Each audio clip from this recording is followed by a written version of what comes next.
Oh. Oh my gosh. Magical battle axes, monsters, and gods of Norse world. Huh? Today, we are reacting to the highly popular action-adventure game, God of War. What kind of medical injuries and scenes will Kratos and his son find themselves up against? I'm not sure, but there's bound to be trouble, so fair warning. Let's dive right in. We're gonna fight that? What the heck? Get him! Oh! Take out the kneecap, right above the kneecap actually. Your kneecap is also called your patella. Lacerating right above there might be separating all the quadriceps muscles. So if you actually do that, you won't be able to flex those muscles. And if you can't actually have those operate, then walking is going to be quite difficult. Oh! Right down the backside of the forearm, you're cutting through all those extensor muscles. Extensors meaning muscles that extend the wrist. It's all in the wrist. Versus the flexor muscles are on the forearm side or the inside. So you won't be able to actually lift your arm back. And that's actually really important for tennis players who get pains up on the outer aspect of your elbow, and it's actually called tennis elbow. Oh! What is this power move? All the lacerations and injuries. If you did come to the emergency department and you had all those lacerations, the biggest things we worry about are the major blood vessels that are super deep. Your veins and your arteries typically run together, but the veins are more superficial, so those will actually get hit first typically, which will then kind of just ooze out versus spurting blood out. Oh. Oh, right to the face. Oh, a little concussion. Hitting the jaw. You see people who get into fights and they get knocked out with one good bell ringing hit. But it just depends on where you get hit, how it affects your brain to knock you down, lose consciousness, or get dazed. Oh, oh. Ow! The biggest thing we worry about in trauma when somebody gets hit on the side of the head is an epidural hematoma, which is typically caused by a middle meningeal artery injury, which is on the inside of the skull. Those could be catastrophic and cause something called a lucid interval, where you might get knocked out, you feel okay, you go to sleep, and then you don't wake up. That's why we always want somebody to be evaluated when they actually do get a severe head injury. Oh! Holy cow. So this guy is that strong to do probably a cervical fracture, cervical dislocation. That's crazy. So what you're actually trying to do is separate the functions of your brain from your body. Typically you're trying to disrupt your brainstem. Brainstem having to do with your autonomic nervous system, relating to your heart beating and your respiratory drive. So this guy is jacked. They're going to have to kill me for that to happen. Oh, jeez.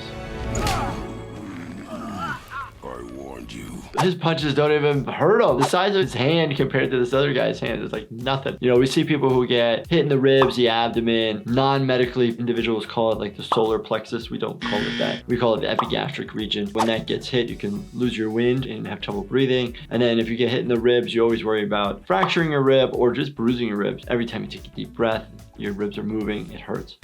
Finally.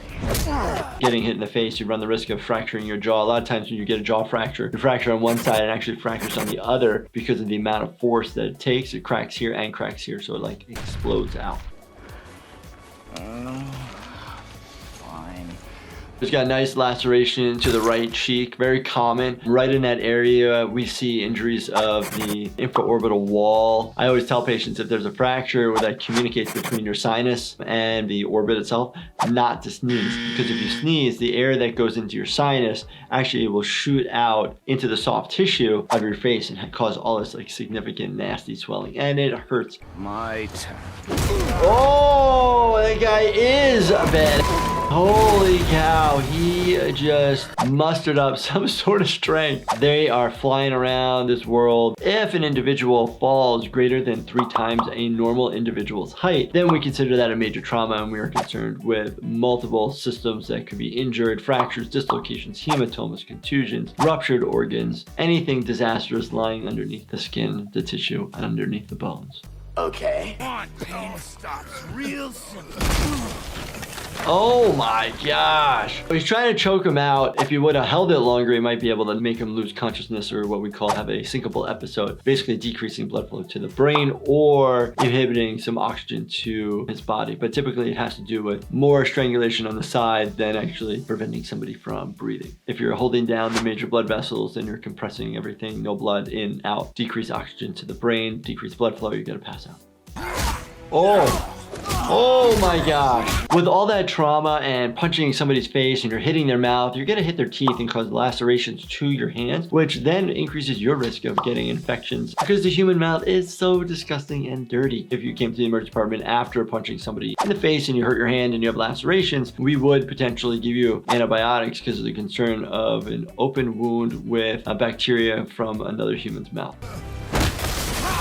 Oh man! If a tree actually fell on top of you and pinned you down, does it make a sound? There are different circumstances that it could actually kill you. It can crush your skull. It can also pin your chest down, cause hemothorax, pneumothorax, basically injuries to your chest. And then it can pin you there for days on end.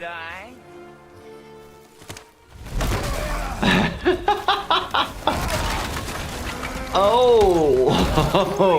Well, he's strong enough to just pick up a tree and wield it like a sword. I feel like a normal human would have some vertebral fractures, specifically like the spinous processes of the vertebrae. Could cause some paralyzation if there's like a jagged component to the rock and you get bent over that spot, especially with that amount of force. But again, these guys are just bad and things don't hurt them. Oh man, so definitely would have like cervical fractures, you're having flexion injuries, and then skull fracture with the underlying bleeding of the brain or contusion of the brain. Typically, you call 911. We very much will always ask if you're having numbness, tingling anywhere, can you move all your extremities? And then you'll be placed in a seat collar. Everybody on the planet hates a seat collar. We have specific criteria of why we actually put somebody in one of these, and it's just to keep your neck still.